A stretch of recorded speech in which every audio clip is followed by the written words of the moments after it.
Hey, what's up everybody? So glad you can make it. So today it's that time of year. I'm so busy on the garden. We're gonna be talking about tomatoes. I'm gonna be planting tomatoes, showing you the proper way to plant tomatoes. Now I have some in the ground already and I'll show you. Now in a way it was a little bit early for me to get them in, but because the time scheduling and all that, we had to just get a few in. But I'm also gonna get I got more to plant. So I'm gonna show you a little bit about how we like to grow our tomatoes here and just how to plant a tomato in general. So that's gonna be all about today's video, is just tomato planting, how to plant a tomato the proper way. Let's get right into it. All right, so when it comes to starting your tomatoes, it all starts with your soil. For one thing, you wanna amend that soil as soon as you can. If it's been really heavily raining and the soil's really soggy still, maybe you should hold off a little bit. You wanna be able to grab that soil, pull it into a nice little tight little ball, and that soil should break away kind of easily with a little bit of pressure. If it stays into a muddy little mess, wait a little longer, let that soil dry out, and then work it. If your soil is ready to work, add a lot of compost. So our garden right here for our tomatoes, we add a lot of composted organic material from our on-site compost. Basically all the recycled material, all the old leaves, sticks and twigs and old fruit and plants, anything green and brown that we can get, chop up, mix together, let the microbes go at it.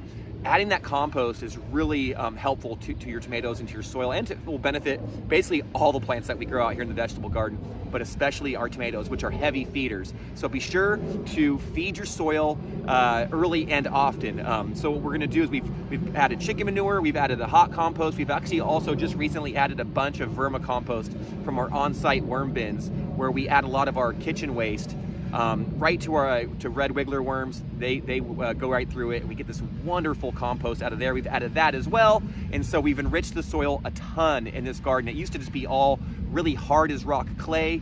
Over time, we kept working it. Now it's great soil. So feed your soil, feed your soil, feed your soil. Amend as possible. You can see right here, I've got some tomatoes already planted. It was a little early, but it was just the right time. We're about middle April here. We're in zone 9. We have really hot summers, but our winter has kind of drug on a little bit and has continued to be really cool and wet. But things are starting to turn around, and I think we're right there.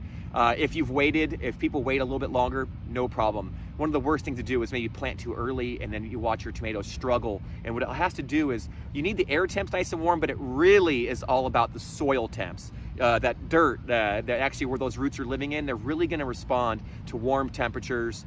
So you want your nights to be no lower than about 50 degrees. We're just now barely getting there. So like I said, I was a little early on some of these, but it didn't hurt them one bit. They're okay, because the margins were pretty close. But so 50-degree nights, maybe 60 to 70-degree days. Hopefully we can get into low to mid 70s soon, and that'll be just primo for these tomatoes. And so you can see I have some planted here, like I said, well amended.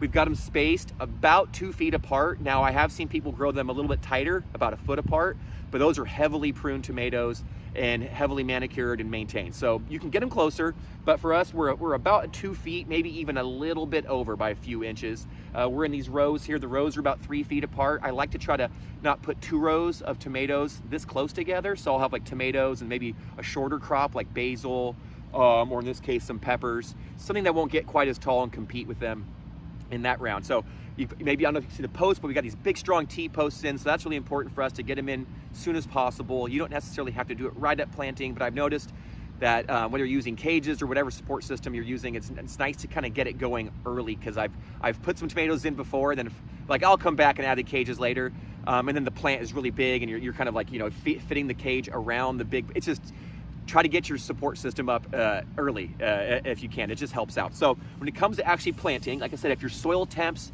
everything's lining up, nice and warm, it should be warm soil essentially, and you've got your seedling. These we've grown by seed. I love growing tomatoes from seed. We started these, I think, early to mid-January. It's now mid-April. And so I don't know if you can see this too well, but you can see a lot of these lower branches here. These have been in our greenhouse, all kind of stacked together. There's a bunch of them. This is a Sweet 100, a delicious tomato. They're so good. This is a great tomato for people and kids who I don't like tomatoes.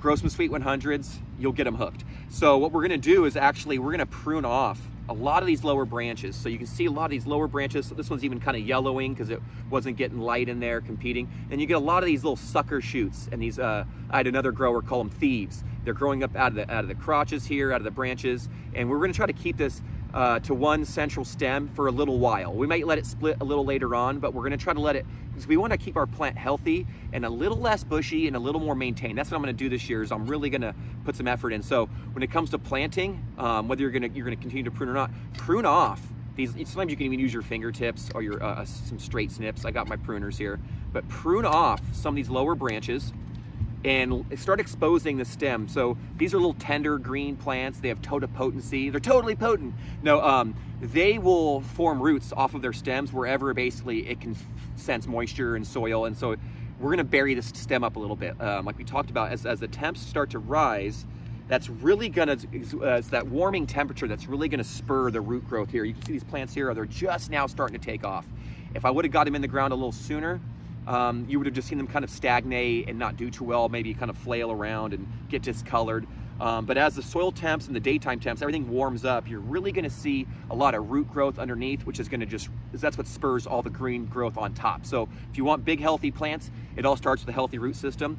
So of course, we've added some Sure Start to the soil, a lot of mycorrhizal fungi in the soil. We've introduced it time and time again. And so that's always good to do, especially when you're planting. It can be very helpful. You can use other starter fertilizers as well. It doesn't have to be Sure Start necessarily, but that's just one I really enjoy. So I actually pruned it up quite a bit. Now I'm gonna leave some of these other branches, they're fine. I've actually nipped off some of those thieves that were growing. The thieves are these little sucker shoots. I'm gonna, like I said, eventually I might let some of the ones go and have competing leads, but for now, I want a nice healthy vine, and I'm actually gonna cut off these blossoms.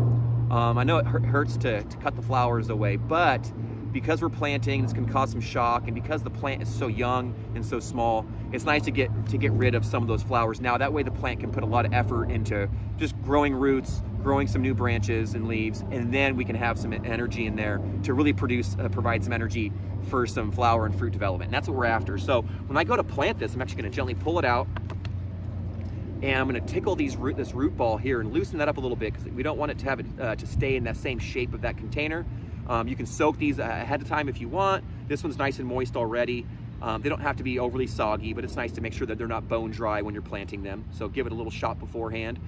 Some people will give it a really super light dose of like sea kelp, maybe with a little bit of fish emulsion in there, but very lightly dosed when you plant. They don't really require a ton at planting, if any, but you can give them a little bit if it's very diluted.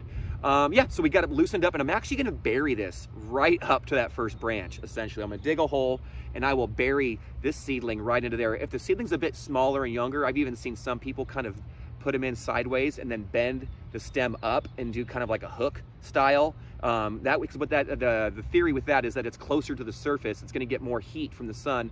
The deeper down you go, it might be a little cooler in the soil. So I've seen some people do that, where they try to get the roots nice and close to the surface of the soil, and then just bend the plant up without breaking it. And then that can help as well. You don't have to, but everyone's got their own method. This is just one way to do it. There's, the kind of the joy of gardening is learning the science, and then you doing it, it becomes an art as well. Because it's kind of like how you do it is your own little flow, and you'll do it and learn different ways each and every season. So this is just one way you can bend it up. A lot of these in here, they literally had the students just boom, plant them nice and deep, and we're just gonna rely on the heat, which is gonna come very soon, very quickly. I feel like our springs last like about 2 to 3 weeks here, and then we go from cool, moist winters to like a short little spring, and then it'll be hot, blistery, 80s, 90s into the hundreds before we can before we even know what's happening. So it'll warm up quick. So it's that heat that's really gonna drive the root growth. So make sure you get your plants planted, and then I think you can, like I said, just keep it watered early and often. They like nice even watering. They don't need to stay soggy. Right now it's so cool that we're not losing moisture out of the ground so quickly, but of course once you plant, it's really nice to water. So that's how I do it. Here's another one you can kind of see here. I'll do it really quickly again. If I was gonna plant this one, what do? We get all these little sucker branches off the bottom, maybe even some of these lateral branches that are some of the lower ones. Go up a little bit, leave some stem there. Like I said, remove all those little thieves and suckers. And of course, any flower spikes come out as well. And then this one will be ready for planting also. And we bury it to right there. And that is essentially it. I know I'm super long-winded, but I love talking about plants. If you have any questions or comments, I'd love to hear from you in the comment section below. Please let us know what you're growing, what's your secret, how do you grow your tomatoes, what tomatoes are you planning on growing? I'd love to hear all about it. So until next time, garden friends, happy gardening to you all. Please never stop growing, and check back in to see how these tomatoes are growing, because maybe in a future episode we'll start to show you how we like to do the Florida weave here. And essentially it's just nice tight string every level as these tomatoes grow up. It's a little tricky, but it's really super easy and a lot of fun. So we'll check back in on this crop. And I cannot wait to show you about how other things are growing right now, because it's that time of year, the birds are chirping, everything is taken off, blooming and growing. So we're gonna have a fantastic spring, an amazing summer, and I can't wait to have you here along for the ride. So till next time, garden friends, happy gardening to you all. Please never stop growing, and get outside and go have some fun. We'll see you next time.